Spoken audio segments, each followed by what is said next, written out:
Hello and welcome to Business Incorporated. Thank you for joining us. I am Bolaji Akinwale. This week on the program, our focus will be on the capital markets performance, the capital markets development, and every initiative that has been done to move the market forward. And our guest on the show will be Albert Okumagba. He is the president of the Chartered Institute of Stockbrokers. But before we bring in Albert Okumagba to talk to us about the latest developments in the market, let's bring you some headlines.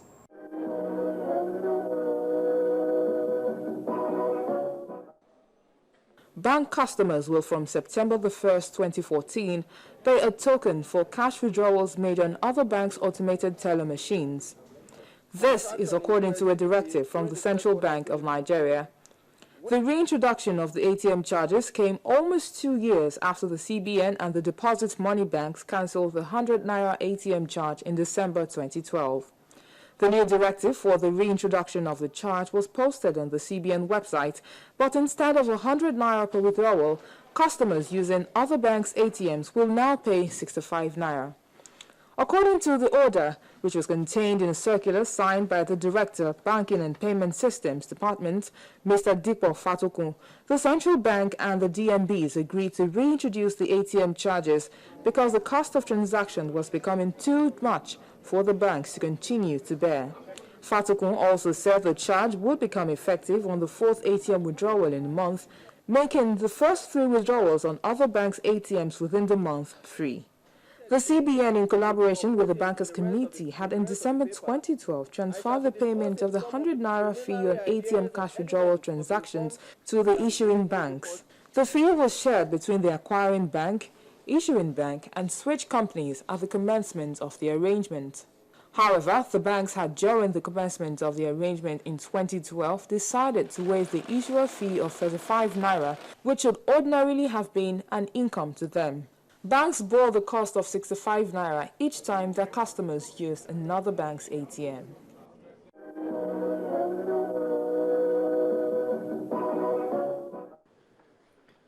The federal government has secured over 44 billion Naira funding support from the World Bank and the UK Department for International Development to create 460,000 jobs across 8 sectors of the economy under the Growth and Employment Project over the next 6 years.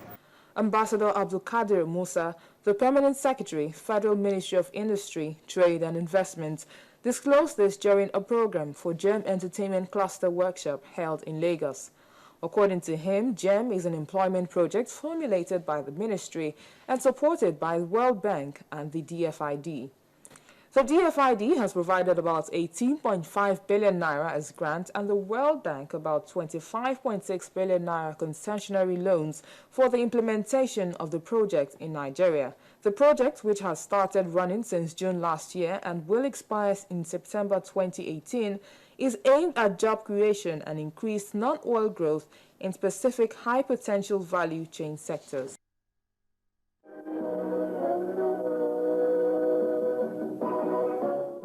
We'll go on a break now, and when we come back, we'll bring you more on the program.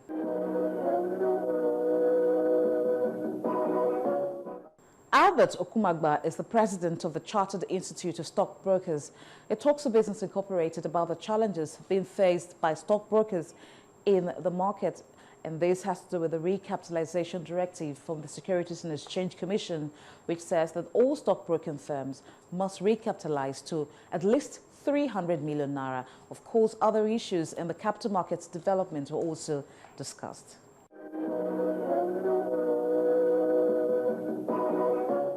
Okay, thank you, Mr. Okumagba, for your time with us.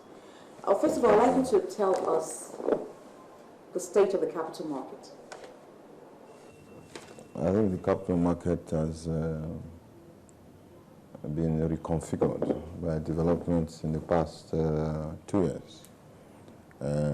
With the approval and registration of the over 2 over-the-counter markets by the Securities and Exchange Commission, the OTC market run by the NASD PLC and the OTC market run by the FMDQ PLC.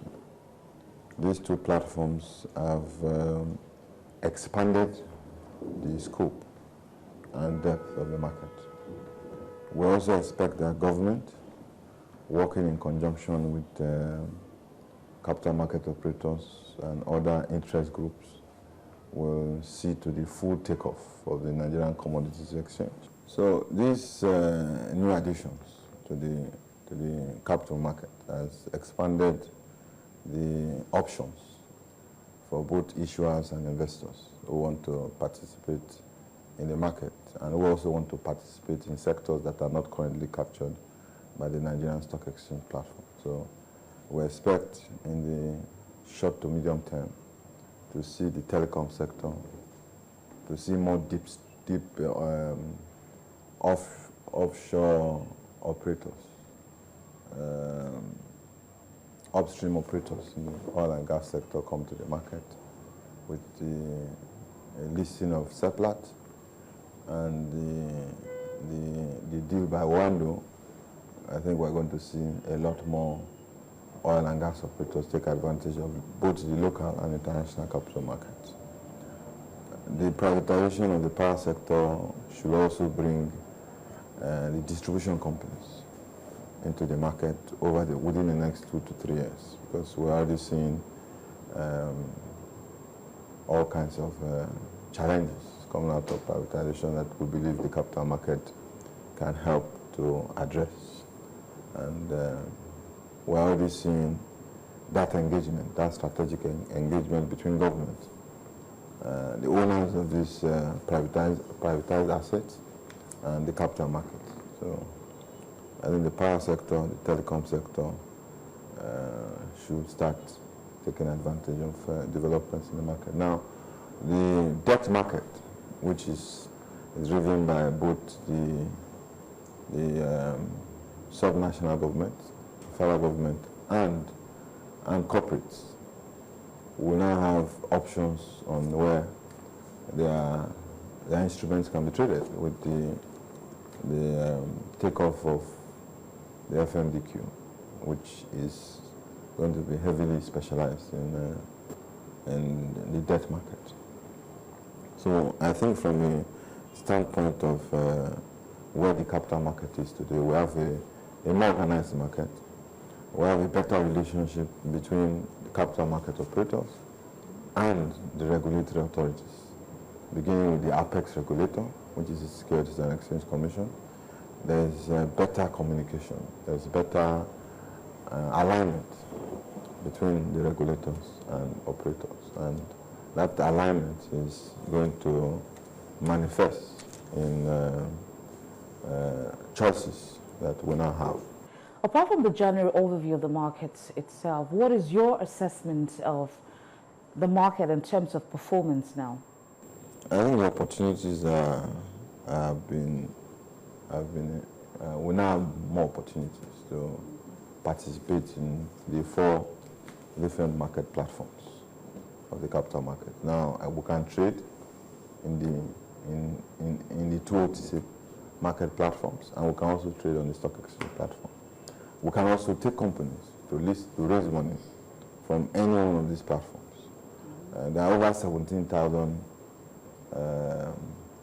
public limited liability companies that are registered with the Corporate Affairs Commission. So that information we're going to try and bring into the market so that we can have an opportunity working with the regulators and those who run these companies to